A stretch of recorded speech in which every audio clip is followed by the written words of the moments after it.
Bonjour à tous, j'espère que vous allez bien. Nouvelle analyse aujourd'hui, on va parler du cas de Elastos.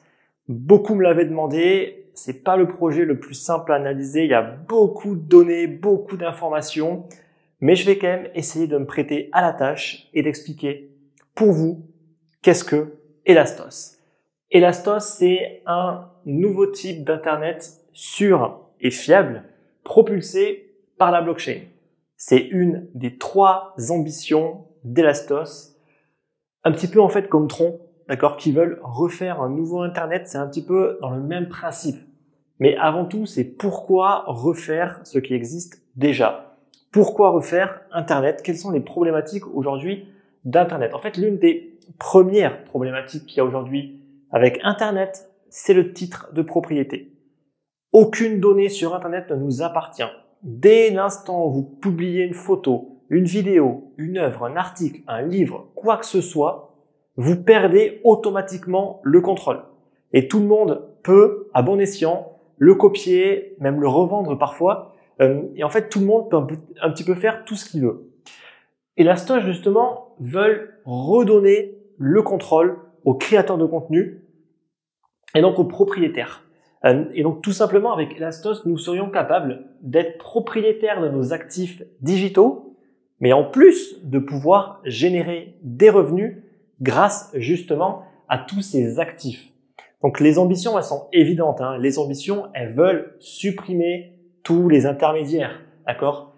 Ça peut être YouTube, justement, il manque le E, iTunes, Netflix ou même un éditeur comme Hachette par exemple. Tous ces intermédiaires par qui aujourd'hui il faut passer pour pouvoir proposer un bien, un contenu. Ça peut être une vidéo, un film, de la musique, un livre, tout, d'accord? Absolument tout aujourd'hui, on doit forcément passer par des intermédiaires. Et quel est le problème en fait de ces intermédiaires? Tout le monde le sait aujourd'hui, sont eux qui récupèrent le plus gros du magot, d'accord? Donc en plus de devoir, j'ai envie de dire, les enrichir, on doit leur donner le contrôle sur toutes nos œuvres, parce qu'ils peuvent faire quasiment tout ce qu'ils veulent avec. Donc c'est dramatique et on va dire que ça pénalise tous les créateurs de contenu. Le deuxième problème qu'il y a avec Internet, c'est la sécurité. Aujourd'hui, en fait, vos données, une fois qu'elles sont envoyées et qu'elles sont gérées par un prestataire ou par un tiers de confiance, vous en perdez totalement le contrôle. Donc si jamais ils se font hacker, pirater, et que vos données sont volées, eh bien, dommage pour vous. Il y a énormément de problèmes de piratage, de hack, d'accord, ça croît constamment sur Internet. De plus en plus que Internet, j'ai envie de dire, est utilisé par tout le monde et pour absolument toutes les applications, les piratages vont de pair. Et on a pu voir encore cette année le nombre de sites qui ont été piratés, le nombre de données qui ont été piratées. Et à chaque fois, c'est vos données qui sont dans la nature et qui vont être ensuite revendues à des personnes pas forcément très scrupuleuses. Plutôt à des personnes, voilà. Donc, le gros problème, c'est ça aujourd'hui. Et justement, Elastos, le premier point, c'est justement redonner un contrôle avec la technologie blockchain, donc avec le système de clé privée, clé publique. C'est comme, en fait, pouvoir prétendre qu'on a un Bitcoin juste en montrant qu'on est capable de faire la signature qui permet de contrôler justement ce fameux Bitcoin. C'est exactement sur le même principe qu'on pourrait prouver qu'on est propriétaire d'une vidéo, d'un livre par exemple, juste en étant capable de signer avec la clé privée que vous êtes le seul à avoir et qui prouve que vous êtes le propriétaire. Deuxième chose, ça va être tout ce qui va être smart contract et application. Là, vous allez me dire, ok, c'est déjà effectué par Ethereum. Non, oui, c'est bien évidemment effectué par Ethereum, mais Ethereum n'est pas parfait. Il y a pas mal de problématiques aujourd'hui que Elastos, justement, aimerait résoudre. Donc, les problèmes, ça va être le stockage et la vitesse. Donc, l'un des plus gros soucis aujourd'hui avec la blockchain, c'est que beaucoup pensent que la blockchain, c'est juste une simple base de données qui est ultra sécurisée. Ça, c'est vrai, mais qui n'est pas rapide du tout. Elle est absolument pas rapide. Et le problème, c'est qu'on a besoin d'avoir une base de données pour pouvoir stocker toute l'information nécessaire qui est rapide. Si on veut pouvoir proposer des solutions qui vont être ensuite utilisées par tout le monde. Donc, le gros problème qu'il y a aujourd'hui avec Ethereum, c'est que tout est exécuté par la chaîne principale. Et cette chaîne, elle est extrêmement lente et donc l'exécution des smart contracts, des applications, etc., on a vite vu en fait les limites actuelles. Notamment, on le dit souvent, mais je le répète, avec CryptoKitties qui a réussi à plomber les perfs du réseau Ethereum à lui seul. Ensuite, il y a des problèmes de bugs. Le gros souci qu'il y a, c'est que dès qu'un smart contract est envoyé, on ne peut plus le modifier, on ne peut plus le supprimer. Et s'il a été mal conçu, parce qu'au début, ça a été vraiment fait, on va dire, un petit peu en mode à l'arrache, sans vraiment des contrôles poussés, etc., et bien trop tard, il est envoyé. Donc ça, c'est un gros problème. Et s'il y a des bugs, on a déjà vu plein d'applications décentralisées ou de smart contracts qui ont été piratées parce que justement, il y avait en plus des failles à l'intérieur. C'est notamment ce qui a provoqué le fork que vous connaissez d'Ethereum il y a quelques années maintenant. Problème de coût. Pour chaque exécution, pour chaque action sur la blockchain, il faut payer. Et si en plus elle est surchargée, les prix vont exploser. Données inutiles, parce qu'il y a eu tellement de création de smart contracts totalement inutiles qu'en fait aujourd'hui la blockchain Ethereum est majoritairement composée de choses inutiles. Et donc c'est un coût en fait de la stocker. C'est un coût en fait de conserver toutes ces choses qui sont en fait inutiles. La flexibilité, ça je pense que vous le savez, et également c'est un peu en corrélation avec les bugs, mais également la sécurité. Donc tout ça en fait, Elastos, ils veulent le corriger. Et comment est-ce qu'ils veulent le faire? J'en reparlerai un tout petit peu après, mais en gros, ils veulent que la chaîne principale ne soit uniquement utilisée que pour le transfert de la crypto-monnaie d'Elastos et pour les mises à jour principales. Et tout le reste sera fait sur des sidechains, donc des chaînes secondaires.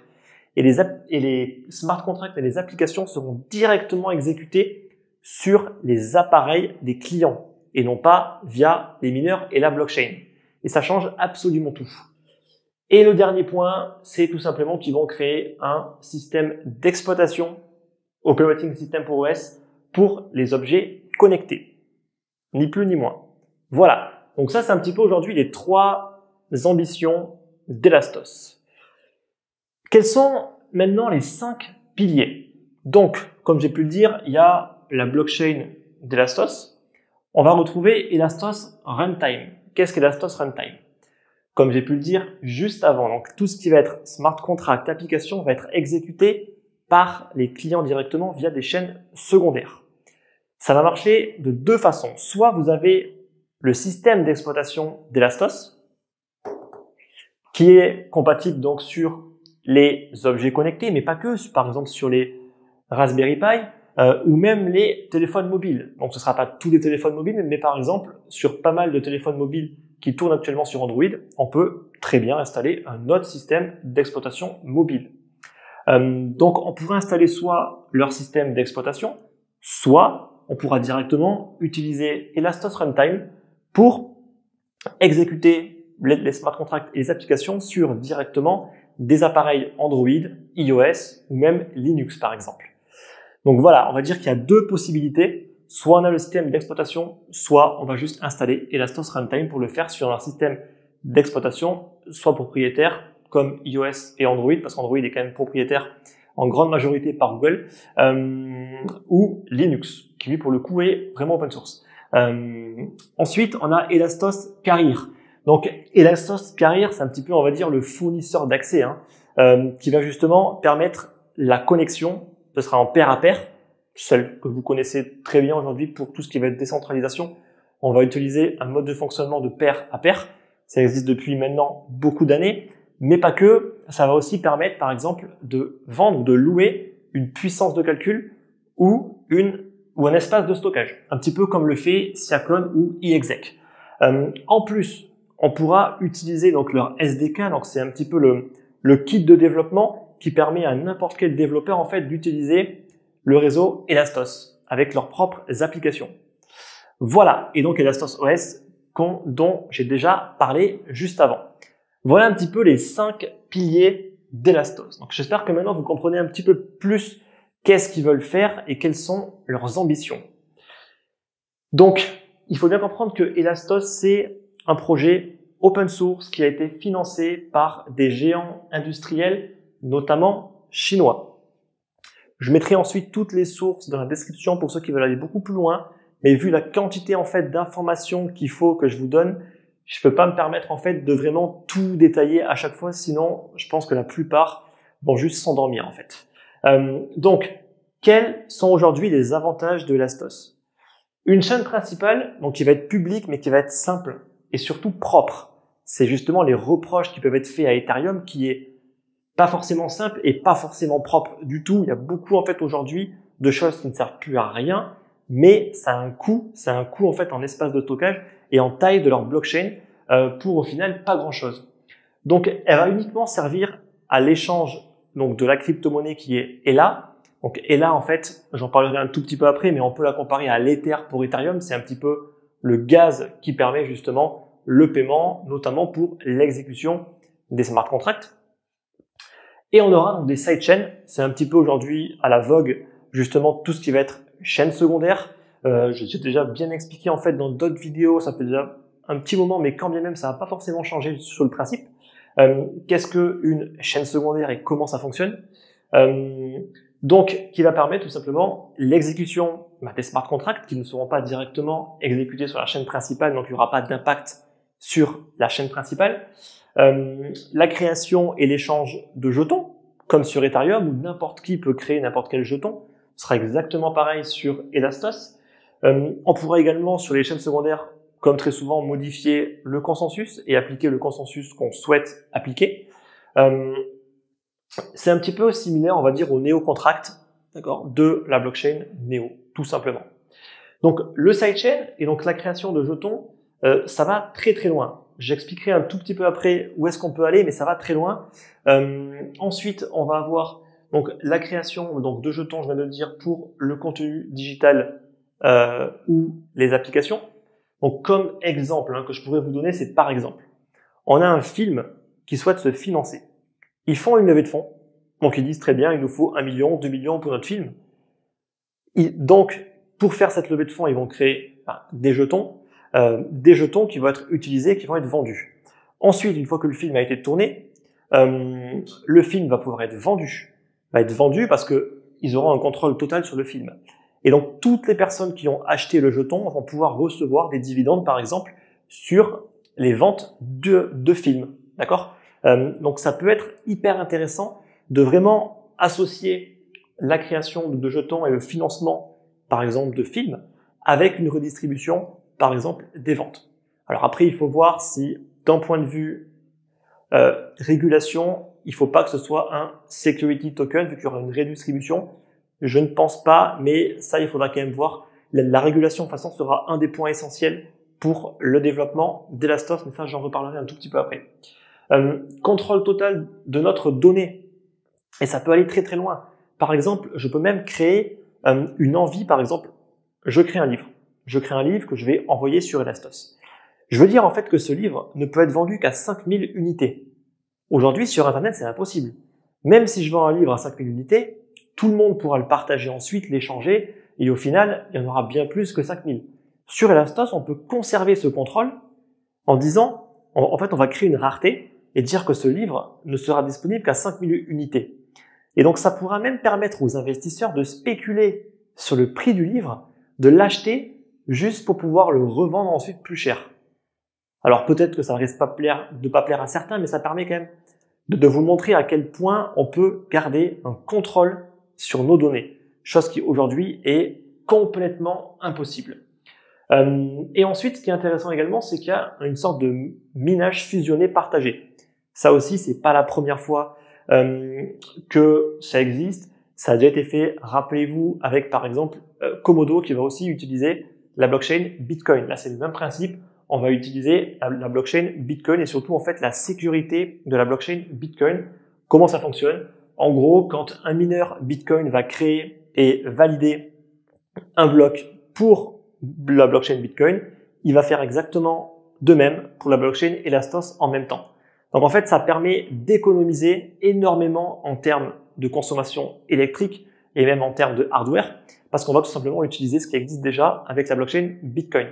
Et je le rappelle, je l'avais déjà dit en fait pour la vidéo sur Komodo, que justement je vous invite à aller voir si vous ne l'avez pas vu, que c'est un système très intéressant qui justement est, on va dire, aussi mis en avant par Andreas Antonopoulos qui dit justement que En fait, si on n'avait qu'une seule blockchain Proof of Work, la consommation actuelle ne serait pas un problème. Là où ce serait un problème, c'est que si on avait une multitude de bitcoins qui veulent tous se partager un petit peu la part du gâteau.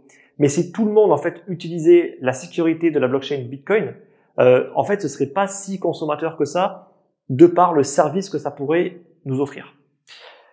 Voilà. Donc, j'espère que c'est bien clair maintenant pour vous ce qu'est Elastos, ce qu'ils veulent faire. Si vous avez encore des questions, c'est comme d'habitude, vous me les posez dans les commentaires. Maintenant, on va un petit peu essayer de comprendre comment ça fonctionne. Donc, comment ça fonctionne d'un point de vue technique et surtout, le jeton, c'est quand même ce que vous pouvez potentiellement acheter si vous avez envie d'en acheter. Et donc, le ELA, c'est le nom de la crypto-monnaie, donc de la blockchain d'Elastos, qui est comparable, comme j'ai pu vous le dire, à l'Ether pour Ethereum. C'est exactement pareil, ça fonctionne sur le même principe. Elastos, ça a bien évidemment été une ICO lancée en janvier 2018, principalement en Chine, qui a quasiment levé presque 100 millions de dollars, vendus à 18 $ l'unité. En termes de ROI aujourd'hui, on est vraiment pas bon du tout. Attention, le prix a été divisé, je crois, par 4, mais ça sert à rien que je donne un prix précis parce que les prix changent tout le temps. Donc le prix a quand même pris vraiment une bonne raclée, j'ai envie de dire. Ça veut pas forcément dire en fait que le projet est mauvais, ça veut juste dire que le timing n'est pas forcément bon non plus. Faire façon une SEO en 2018, c'est très compliqué d'avoir un ROI qui est positif, surtout en dollars.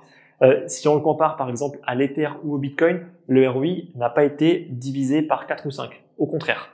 Donc toujours regardez le ROI face à la monnaie avec laquelle vous avez acheté. En l'occurrence, Ethereum depuis janvier a perdu justement pratiquement 4 ou 5 fois sa valeur. Donc c'est peut-être pour ça en fait que on a l'impression que le prix a beaucoup chuté, mais face à l'Ether en fait pas tant que ça. Ils ont également fait un petit hommage à Satoshi en appelant la plus petite unité de compte, comme en fait en Bitcoin ça s'appelle le SAT. Là ils l'ont appelé le SELA, justement pour Satoshi Elastos, voilà, qui est la plus faible unité de compte. Il y a eu 33 millions de Elastos qui ont été émis. Il y en a, quand je fais la vidéo, il y en a environ 10 millions. Il y aura une inflation d'environ 4% par an. Donc des jetons qui vont être remis un petit peu dans la nature et également avec le processus de minage. Donc le consensus va évoluer, d'accord? Il va évoluer vers du proof of work à 40%, du DPoS, du Delegated Proof of Stake à 40% et 20% qui sera fait par la fondation. Donc c'est encore un système un tout petit peu différent des autres, mais qui va quand même réutiliser du Proof of Work, du DPoS par exemple comme sur EOS, sur Cardano, et également la fondation va rentrer en jeu. Maintenant, d'un point de vue un tout petit peu plus technique, donc comment ça va fonctionner? On va avoir donc la blockchain principale, ici, donc la main chain de Elastos avec toutes les sidechains secondaires qui vont être créées pour l'exécution de tout ce qui va être smart contract, dApps, etc. On pourra également avoir des friend chains, comme par exemple Ethereum, EOS ou même d'autres. D'accord? Il faut savoir que dans le futur, à mon avis, il y aura vraiment une interconnexion entre toutes les différentes blockchains. Ce ne sera pas juste chacun pour soi. Chacune aura des applications spécifiques, chacune pourra communiquer avec l'autre. Et cette interopérabilité, c'est vraiment important parce que sinon ce sera chacun pour soi et je pense pas que ça fonctionnera dans le futur. Ensuite, on va avoir donc la couche Internet, d'accord, qui va bien évidemment permettre quand même la connexion avec les clients et donc les terminaux. Il y aura les dApps et donc le Elastos Runtime qui va exécuter toutes les applications. En dessous, bien évidemment, on va retrouver le système d'exploitation. Donc soit ce sera Elastos OS, dans ce cas, on va pas utiliser directement le runtime, mais le Elastos OS. Soit on est sur un système d'exploitation de type iPhone ou Android, et dans ce cas-là, on va avoir un système d'exploitation qui peut être propriétaire, et ensuite la couche hardware. D'accord? Donc vraiment, en fait, ce qui est intéressant, c'est cette exécution de tout ce qui va être smart contract, dApps, qui va être fait directement sur l'appareil dans une sorte de cocon sécurisé. D'accord? Voilà. J'espère que c'est plus clair pour vous. Donc c'est très compliqué techniquement, c'est très dur pour moi en fait à expliquer. Il va me falloir beaucoup de temps pour réellement tout vous expliquer en détail comment ça fonctionne d'un point de vue technique. C'est pas forcément essentiel quand on est juste investisseur. Ce qui est important, c'est quand même de comprendre ce qu'ils veulent faire, de comprendre la faisabilité en fait du projet, de comprendre le modèle économique qu'il y a derrière ce que vous allez acheter, comprendre exactement comment fonctionnent les sidechains, comment fonctionne par exemple tout le système. C'est pas non plus obligatoire, d'accord? C'est pas non plus obligatoire. Moi, je m'adresse quand même aujourd'hui à des investisseurs plus que juste des personnes hyper techniques. Voilà. En termes de risque, parce que Elastos, très bien, ça a l'air super comme ça, mais d'accord, je suis toujours objectif dans mes vidéos, je ne prends pas de parti. En termes de risque, on en est où? Alors, le problème principal, j'ai envie de dire, qu'on peut retrouver avec Elastos, c'est que s'il n'y a pas une communauté en fait de développeurs derrière qui va réellement pousser, développer et faire des applications qui vont être utilisées par le grand public, on a beau avoir la meilleure des blockchains, le meilleur système, s'il n'y a pas de développement dessus ou très peu, ça ne servira absolument à rien. Donc, Elastos doit, et ça va être compliqué parce qu'il y a une grosse concurrence, doit attirer justement ces développeurs. Ce qui est intéressant, c'est que ce n'est pas comme par exemple avec Ethereum où il y a juste un seul langage de programmation qui est Solidity. Il y aura là une compatibilité avec les principaux langages de programmation. Donc on n'aura pas à reapprendre, même si c'est pas forcément compliqué, c'est toujours chiant, reapprendre un langage de programmation. Donc c'est déjà, on va dire, un tout petit peu mieux pour limiter justement ce risque, quand bien même il y a une forte concurrence maintenant avec EOS, Tron, Ethereum, toutes ces applications-là qui ont besoin d'énormément de développeurs pour développer toutes les applications autour. Il y a forcément une forte concurrence et possiblement une forte pénurie. Donc il ne faudrait pas que ça porte préjudice à Elastos. Ensuite, ça va être bien évidemment le fait que les jetons pourraient être considérés comme des security tokens. Donc en soi, le ELA, ils ont déjà montré, je mettrai justement dans le white paper, que ce n'était pas un security token. Ça aussi c'est intéressant. Pour une fois qu'ils expliquent noir sur blanc pourquoi notre jeton n'est pas un security, je pense que c'est même la première fois que je vois dans un papier blanc, un white paper, l'explication noir sur blanc de pourquoi nous ne sommes pas considérés par un security token par la SEC avec le ONI test. Donc c'est assez intéressant. Donc théoriquement non. Après, on n'a jamais une certitude. Par exemple, Ripple aujourd'hui, l'entreprise Ripple, avec son XRP, elle a quand même encore des soucis parce que le problème qu'elle détient plus de 60% des jetons, ou plutôt des XRP, ça pose quand même quelques problèmes sur le fait qu'en fait, c'est une compagnie qui gère le jeton et donc ça pourrait potentiellement être un security parce que le point essentiel aujourd'hui, c'est justement le fait de prouver que il n'y a aucune corrélation entre le ELA et une quelconque entreprise. C'est ça aujourd'hui en fait qui fait que ce n'est pas considéré comme un security token parce que ensuite pour tous les autres, c'est oui. Pour tous les autres tests, c'est oui. D'accord? Notamment le test, est-ce que on achète ça à des fins spéculatives? D'accord? Ils sont pas bêtes à la SEC. Hein. Ils savent très bien que la plupart des gens qui achètent, c'est uniquement à des fins spéculatives. D'accord?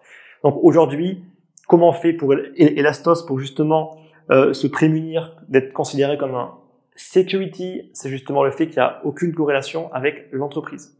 Et c'est aussi pour ça qu'il passe souvent par des fondations. Voilà. Blocage. Blocage par qui? Eh bien, par les géants du net. Parce que c'est clairement de la concurrence pour Google, Facebook. En fait, ces géants qui se sont construits sur vos données, en fait. C'est ça que beaucoup de personnes ne comprennent pas. Aujourd'hui, si on demande à une personne comment Facebook gagne de l'argent, est-ce qu'ils sont vraiment capables de vous répondre? Comment est-ce que Google gagne de l'argent? Certains vont peut-être dire que c'est avec Android. Bah pourtant, je vais vous dire que non, absolument pas. Le revenu principal de Google et de Facebook, c'est la pub. La pub, comment ils arrivent à être meilleurs que tout le monde avec vos données, qui leur permet de faire un ciblage mais tellement précis qu'ils peuvent vendre extrêmement cher leur espace publicitaire, tout simplement. Et c'est vraiment tellement précis qu'aujourd'hui, tout le monde s'arrache les publicités Facebook, Google. Donc, c'est ça qui fait aujourd'hui quasiment tout le chiffre d'affaires de ces géants. Donc, ils vont certainement pas en fait se laisser faire. Ça, il faut bien le comprendre. Donc, moi, je vois quand même des géants qui ont des sommes colossales, d'accord, pour essayer en fait de contrer des petits aujourd'hui comme Elastos qui veulent quand même leur porter préjudice. Parce que c'est certainement pas ce que prêche Google ou Facebook, ce type de système, d'accord, certainement pas. Parce que là, on passe sur un système où c'est nous qui allons nous faire rémunérer pour nos données. Facebook utilise vos données pour se rémunérer. Donc, vous comprenez bien que entre les deux, ça va être un petit peu la guéguerre, j'ai envie de dire. Donc ça peut être un très gros risque. Ça peut être un très très gros risque à prendre en compte. Et l'Astos, c'est aussi pour du long terme. Ça veut dire que si on s'attend à avoir un résultat dans un an, oubliez. D'accord? Ceux qui sont là pour un gain rapide, de toute façon, en général, c'est oublier. Ça n'existe pas, en fait. Ça, je le rappelle et je le rabâche. Le gain rapide, de toute façon, il n'existe pas. Mais il y a des projets qui vont arriver à maturité beaucoup plus vite que d'autres. Et l'Astos, pour le coup, il va pas arriver à maturité demain.